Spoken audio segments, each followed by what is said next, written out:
I don't know.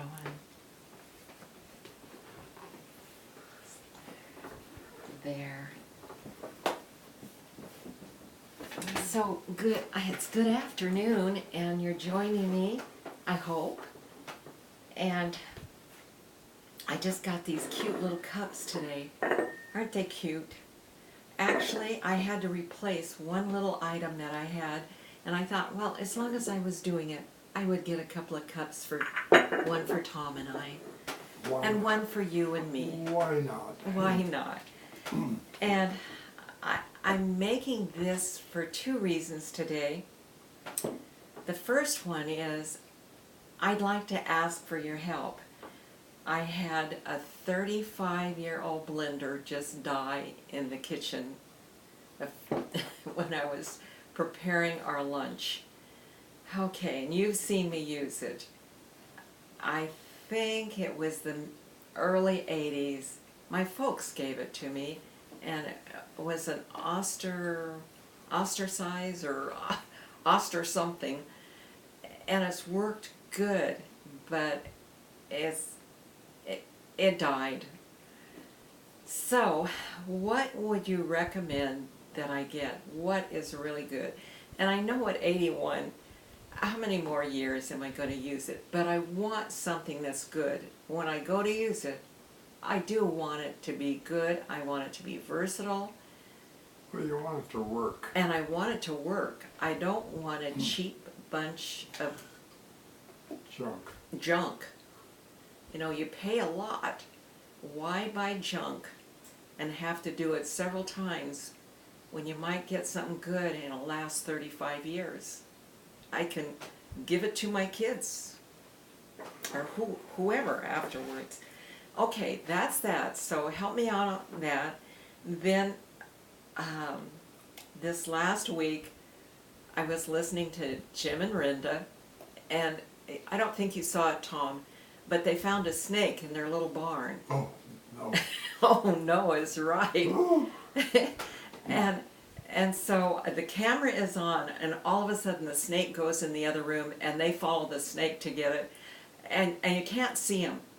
And then Rinda all of a sudden screams, "Oh no!" And to me the snake looked like a boa constrictor anyway, and I can see it just coiling up around Jim, or even around Rinda, or biting one of them. And it's very suspenseful. Anyway, the snake got out of the barn, and all was well. Nobody was bit. Oh, you know, it was probably not a poisonous snake, but let me tell you, really all snakes are poisonous. We just don't call them poisonous snakes because the non-poisonous snakes don't make us very sick if they bite us. But my father got bit by a garden snake one day. Do you remember that? No. It got up on top of the 28 Buick, and he was about to go to work, and he set his hand up. He was going to open the door, and the snake bit him, and he was sick. It made him really sick. A non-poisonous snake. The other thing about non-poisonous snakes, they have round pupils. So if you see a snake with a round pupil, if it bites you, you may be sick, but you won't die. But if it has cat's eyes where they're slit, you know, down, that's a poisonous snake. But I never want to get that close to look them in the eye, actually. Anyway, so I've got a snake story that I want to read you. And it's in my book that I wrote for my kids called My Significant Others. It takes place in the 1940s. I'm older than 11 when this story is written, and I'm younger than high school age. So somewhere in between there, the story takes place. And during that time, my folks had a license from the state to take care of older people that had been placed in what they would term mental institutions. And yet, maybe they didn't belong there, but where could they be? They couldn't live on their own.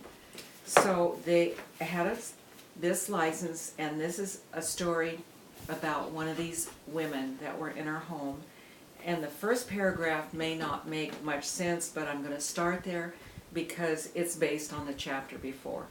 In Mary's wake followed Ida May. The state felt that the release of Mary had worked so well that it would do the same with Ida May, only she would be programmed to leave in even a shorter time. Since she was only to stay a few weeks, she needed no extra chores. Actually, she found her own job, storytelling, and I was her enthralled audience. Ida May's stories were of her gold rush history. Now, I want to explain a couple of things. It talked about Mary. She came to her home. She stayed. She got well. The state released her back into the community. Actually, she went to another state and she did very well. And she had probably had a nervous breakdown. She had a very sad thing happen to her. And so she was recovering from that. And Ida May was programmed to go back to live near her daughter. And my mom, when people would come, it's awfully hard and sit and do nothing. So my mom would find out what they liked to do, what they were good at, and try to say, okay, you can do this, and so a lot of the women cooked, baked things for us, just one woman was just my mother's helper. And so because Ida May was only going to be there a few short weeks, she was just there relaxing and doing whatever. So she would tell me stories. Marianne, come listen. Did I tell you about, she had married a man who had struck one of the largest gold veins of the Mother Lode in California. She told me of their wealth and lifestyle and of other gold people like Diamond Jim. There were tales of the Mother Lode towns, Rough and Ready, and Volcano, Hangtown, Angels Camp, and her own Nevada City. Finally, she told me about her husband's death. The doctors had warned him that his rich lifestyle was bad for his heart. His habits of eating and playing were too extreme. The foods were too rich. The liquor flowed too freely. If he wanted to save his heart, he must make some changes. Instead, he chose to go at life with more gaiety and vitality. His parties made the odds against his life at even higher stakes. The doctor's warning became a reality one night at one of his famous festivities. The guests were bedecked with the latest fashions, studded with diamonds, flashing rings on their finger. Fine wines and rare-aged whiskeys filled and flowed over the finest crystal money could buy. His elegant party emanated his charm and boomed. The room boomed with his laughter. When in the midst of his most vibrant life, his heart stopped. His laughter was no more. The party was over. Ida May was to grow old without him. She discovered their great wealth had been disappearing at a terrifying rate, and she would have to sell their mansion and lands to save herself and the last of her fortune. She chose to live in a humble little cabin on the outskirts of town rather than lose everything. And over the years, her health began to deteriorate, only it was her mental health. Now she was awaiting her return into the world of her family after regaining her mental stability. She was slated to move to Cottonwood near her only daughter for her remaining years. But before she left our home, she requested that my parents take her back one last time to see her old cabin in Nevada City. One summer morning, my folks drove her back home to say her goodbyes with her past.